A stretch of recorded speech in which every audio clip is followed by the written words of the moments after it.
नमस्कार, स्वागत है आपका अपना YouTube channel study point Patna में। मैं पंकज कुमार आपका हार्दिक स्वागत करता हूं। आइए इस वीडियो के माध्यम से कुछ पढ़ाने का प्रयास करूंगा, जिसमें मैं लेकर आया हूं लॉर्ड कॉर्नवालिस का संहिता मीन्स नियमों का संग्रह, नियमावली, कोड, जिसे कॉर्नवालिस कोड के नाम से भी जाना जाता है। आ जाइए कॉर्नवालिस कोड। कॉर्नवालिस कोड इसी को कहते हैं संहिता। रवि सर लाइव है। 1793 ईस्वी में कॉर्नवालिस ने एक कॉर्नवालिस संहिता तैयार किया, जिस कॉर्नवालिस कोड के नाम से जाना जाता है। ये कॉर्नवालिस कोड था क्या? कॉर्नवालिस कोड व्यापार, पुलिस या राजस्व कहिए, न्यायपालिका कहिए, सभी से मिला जुला एक नियमावली का संग्रह था, एक नियमों का समूह था, जिसे ही कॉर्नवालिस संहिता या कॉर्नवालिस कोड के नाम से जाना जाता है। कॉर्नवालिस कोड में जो भी नियमावली था, शक्तियों का पृथक्करण पर आधारित था। शक्तियों का पृथक्करण पर आधारित था। शक्तियों का पृथक्करण पर आधारित था। पृथक्करण जैसे एग्जाम्पल से स्पष्ट हो जाएगा शक्तियों का पृथक्करण क्या है। एक होता है शक्तियों का केंद्रीकरण, सेंट्रलाइजेशन। एक होता है डिसेंट्रलाइजेशन, शक्तियों का पृथक्करण या शक्तियों का विकेंद्रीकरण कह सकते हैं। जैसे मान के चलिए हम संस्थान चला रहे हैं स्टडी पॉइंट पटना के नाम से। संस्थान में सारा पावर अगर हमें दे दिया जाए, जैसे क्या क्लासरूम में होगा, क्या पढ़ाना है, क्या फी तय करना है, साफ सफाई क्या होगा, कौन रसीद काटेगा, सारा कुछ हम तय करेंगे। सारा कुछ अगर हम करें, सारा पावर हमें हो, तो इसको कहते हैं एक जगह सब संग्रहित हो जाना, शक्तियों का केंद्रीकरण, सेंट्रलाइजेशन कहते हैं।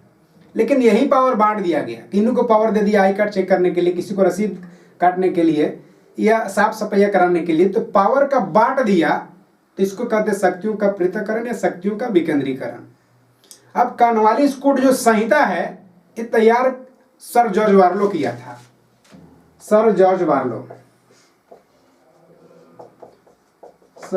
बार्लो के द्वारा कॉर्नवालिस कोड तैयार किया गया, कॉर्नवालिस संहिता तैयार किया गया।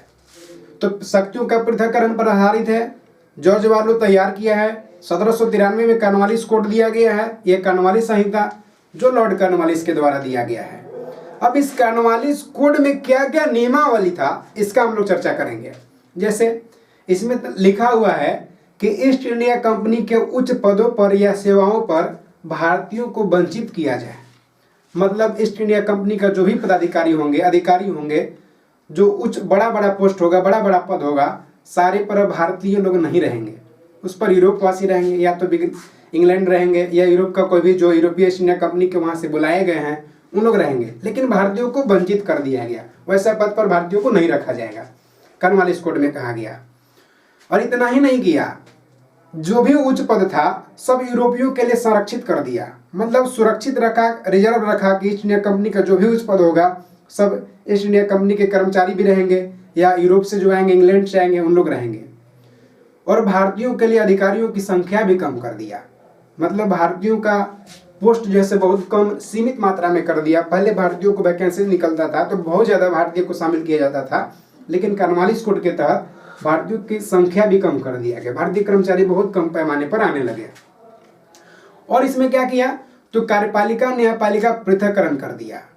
मतलब जो एक ही में सब सारा कुछ चला आ रहा था, कार्यपालिका भी, न्यायपालिका भी, विधायिका भी, सारा कुछ आ रहा था, उसको भी अलग अलग कर दिया गया। जैसे कार्यपालिका न्यायपालिका पृथक्करण तो है क्या? कार्यपालिका न्यायपालिका, जैसे देखिए कार्यपालिका न्यायपालिका, अगर अभी के परिप्रेक्ष्य में बात करें तो एक विधायिका भी होता है। विधायिका जैसे नियम कानून बनाने का काम विधायिका का होता है। इसमें संसद आएगा, संसद होगा, विधानमंडल होगा। विधानमंडल जो नियम कानून बनाता है उसको विधायिका कहेंगे। अब नियम कानून चलवाने का कार्य है, लागू करवाने का काम है, इसमें कार्यपालिका का काम होगा। इसमें पुलिस प्रशासन भी आ जाएगा, पुलिस प्रशासन आ जाएंगे, राष्ट्रपति उपराष्ट्रपति सब पद आ जाएंगे, सब कार्यपालिका में आएंगे। न्यायपालिका में जैसे सुप्रीम कोर्ट आ जाएगा, हाई कोर्ट आ जाएगा, सिविल कोर्ट आ जाएगा, इन सबों का चर्चा न्यायपालिका में है। तो वर्तमान में भारतीय कार्यप्रणाली को 3 भाग में बांटा गया है, जैसे कार्यपालिका, विधायिका, न्यायपालिका। परंतु जिस समय कार्नवालिस कोड आया उस समय कार्यपालिका और न्यायपालिका 2 भाग में बांटा गया। उस समय विधायिका की व्यवस्था नहीं किया गया, तो कार्यपालिका न्यायपालिका पृथक्करण किया गया, अलग अलग किया। कौन सा? तो कार्नवालिस कोड के तहत। कौन सा गवर्नर जनरल के समय? तो कार्नवालिस के समय 1793 ईस्वी में कार्यपालिका और न्यायपालिका को पृथक्करण किया गया, अलग अलग किया गया। आगे चल के वर्तमान में अभी के परिप्रेक्ष्य में बात करें तो भारतीय संविधान जब बना तो अनुच्छेद 50 के तहत कार्यपालिका न्यायपालिका का पृथक्करण किया गया है। आर्टिकल 50 के तहत कार्यपालिका न्यायपालिका पृथक्करण का प्रावधान किया गया है। और इस कार्नवालिस कोड में क्या था? तो कार्नवालिस कोड आप कह सकते हैं कि एक प्रकार का न्यायिक सुधार से संबंधित है। न्यायिक सुधार मतलब न्याय देने का जो जरिया था, जो व्यवस्था था, जो प्रावधान था, उस समय में सुधार किया गया, न्याय प्रणाली को सुधार किया गया। इसलिए आप कह सकते हैं कि कार्यपालिका न्यायिक सुधार से संबंधित है। और विधि द्वारा शासित करने का प्रयास किया गया, मैंने कहने का मतलब विधि का शासन शासित करने का प्रयास किया गया, मतलब विधि के द्वारा शासन संचालित करने का व्यवस्था किया गया कार्नवालिस कोड में। इसमें और क्या किया गया? तो पहले से चले आ रहे हैं, जैसे फौजदारी दीवानी। फौजदारी दीवानी कहने का मतलब दीवानी हो गया भू राजस्व व्यवस्था, राजस्व प्रणाली, जैसे बकाया राशि, कोई टैक्स हो गया, भू राजस्व हो गया, सब दीवानी मामले में आता था।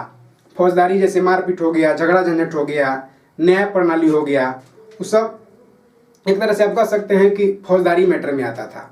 तो सारा के सारा पावर था जो जिला कलेक्टर के पास हुआ करता था। अब जिला कलेक्टर के पास सारा पावर है तो सारा का उपयोग जिला कलेक्टर करेगा। लेकिन कार्नवालिस कोड में पहली बार डीएम का पद सृजन किया गया, डिस्ट्रिक्ट मजिस्ट्रेट का पद सृजन किया गया पहली बार कार्नवालिस कोड में। डिस्ट्रिक्ट मजिस्ट्रेट कह सकते हैं, जिला मजिस्ट्रेट, पहली बार कार्नवालिस कोड के तहत सृजन किया गया। और जो पावर है उसको बांट दिया गया। जो दीवानी विभाग था, राजस्व प्रणाली जिसको कहेंगे आप, दीवानी था, जो आप कह सकते हैं टैक्स वगैरह, बकाया राशि सब वसूलने का, सब सारा का सारा अधिकार पहले जिसके पास था, जिला कलेक्टर के पास, उसी के पास रह गया।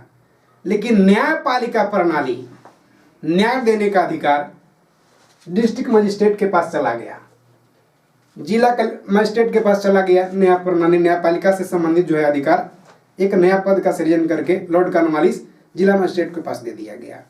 इस प्रकार आप कह सकते हैं कि लॉर्ड कार्नवालिस सिविल सेवा का जनक भी है। सिविल सर्विस का जनक किसे कहा जाता है? लॉर्ड कार्नवालिस को। और पुलिस विभाग में भी कुछ प्रशासन वगैरह में नियंत्रण में सुधार किया, इसीलिए पुलिस सेवा का जनक भी लॉर्ड कार्नवालिस को कहा जाता है। पुलिस सेवा का जनक कौन है? Lord Cornwallis. इतना ही नहीं, कार्नवालिस कोड के माध्यम से कार्नवालिस ने गवाही देने में जो धार्मिक मतभेद था, धार्मिक गतिविधि था, धार्मिक रूप से भेदभाव था, उन सबको समाप्त किया गया। धार्मिक भेदभाव क्या था?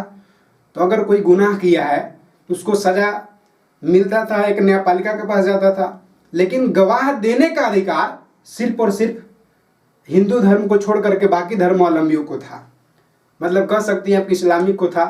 मतलब हिंदू अगर गवाही दे तो मान्य नहीं था, बाकी अगर कोई गवाही दे तो मान्य माना जाता था। इस प्रकार जो गवाही देना धार्मिक भेदभाव था, उसको समाप्त करने का श्रेय लॉर्ड कार्नवालिस को जाता है। और कार्नवालिस कोड के तहत ही कार्नवालिस दिया। और क्या किया कार्नवालिस कोड में? और क्या लिखा हुआ है? तो मनुष्यक दंड संहिता को समाप्त किया गया। मनुष्यक दंड संहिता कहने का मतलब यह हुआ, जैसे पहले मनुष्य को अगर कोई गुनाह किया तो अंग भंग कर दिया जाता था। अंग भंग जैसे कोई किसी के छेड़खानी किया, हाथ काट लिया जाता था। सपोज कीजिए कोई अगर झूठा गवाही दिया तो जीभ काट लिया जाता था, सूली पर लटका दिया जाता था। ये सब मनुष्यक दंड आते हैं। ये सब खतरनाक जो सजाएं चली आ रही थी, जो भी प्रावधान था, सबको समाप्त किया गया। अर्थात मनुष्यक दंड को समाप्त किया कार्नवालिस कोड के तहत। और इसको समाप्त करके कठोर कारावास का प्रावधान किया गया। कोई गुनाह के लिए कठोर कारावास का, जेल सजा जो भी हो, उन सबों का प्रावधान किया गया और मनुष्यक दंड समाप्त किया गया। इतना ही नहीं किया गया, इस कार्नवालिस कोड में और क्या जोड़ा गया? तो न्यायिक अधिकारियों को पहली बार फीस बढ़ा दिया गया। न्यायिक अधिकारी को फीस ज़्यादा बढ़ गया और लाइसेंस अनिवार्य कर दिया। जो भी न्यायिक अधिकारी होंगे, जैसे अभी मान के चले कहीं कोर्ट वगैरह में जाते हैं तो बाहर में खड़ा रहते हैं लोग, एफिडेविट है करते रहते हैं ना। तो सब क्यों करते रहते हैं? इसीलिए करते रहते हैं कि उनका कोई मुनाफा हो जाए। कोई वकील से, कोई नोटरी से संपर्क रखेंगे, जा करके अपना एफिडेविट पेपर पर कुछ लिखवा करके मुहर ठप्पा लगवा लेंगे, 20 रुपये उनको देंगे, 20 रुपये इनका बचत होगा, कुछ ना कुछ बचत होगा, मुनाफा होगा। तो कार्नवालिस कोड में क्या किया गया, इसको समाप्त किया गया। कहा कि नहीं, जो भी न्यायाधिकारी होंगे उनको लाइसेंस कंपलसरी होगा, लाइसेंस अनिवार्य कर दिया गया और उनका फीस बढ़ा दिया गया और उनकी संख्या भी सीमित कर दिया गया। मतलब एक तरह से न्यायपालिका में क्रांतिकारी आ गया। मतलब ये हुआ कि किसी को अगर न्याय चाहिए तो महंगा खर्च पड़ता। कोई मान के चलिए 10 रुपये का कोई अगर किसी का कलम चुरा लिया है तो आप जाइएगा कैसे लड़ने, उसका खर्चा ही लग जाएगा आपको 20 रुपया, तो नहीं ना जाइएगा। तो इसीलिए न्यायपालिका का फीस भी बढ़ा दिया गया, बढ़ा कर निर्धारित किया गया, लाइसेंस कर दिया गया। मतलब छोटा छोटा जो गुनाह होता वो दब के रह गया, उस सब का प्रावधान, उस सब का न्याय नहीं मिलता था। तो कार्नवालिस कोड इसमें लाया गया। और कार्नवालिस कोड में क्या किया गया, ईस्ट इंडिया कंपनी के कर्मचारियों पर भी थोड़ा प्रतिबंध, कठोरता नीति अपनाया। जैसे ईस्ट इंडिया के कंपनी के कर्मचारी जो भी थे भारत में मनमानी करने लग रहे थे, ईस्ट इंडिया कंपनी का तो व्यापार कर ही रहे थे, भारत से अपना पर्सनल व्यापार भी करने लगते थे। तो ईस्ट इंडिया कंपनी का जो भी कर्मचारी थे, अधिकारी थे, उनको जो अधिकार नहीं था, गैर अधिकारी के कार्य करने का प्रतिबंध लगाया। मतलब जो अधिकार नहीं है, अनाधिकृत जो भी कार्य करें उस पर प्रतिबंध लगा दिया गया और कड़ा कठोर हिदायत दिया गया। अगर किसी प्रकार का आप अगर ऐसा कार्य करते हैं जो आपका कार्य प्रणाली से बाहर है तो आप दंडित किए जाएंगे। उन पर भी दंड संहिता लागू कर दिया। तो इस प्रकार आप कार्नवालिस कोड को कह सकते हैं, ऐसा नियम का संग्रह था या संहिता था। इस प्रकार से कार्नवालिस कोड समाप्त हुआ। अगर वीडियो अच्छा लगा तो लाइक करें, सब्सक्राइब करें, शेयर करें। धन्यवाद, शुक्रिया।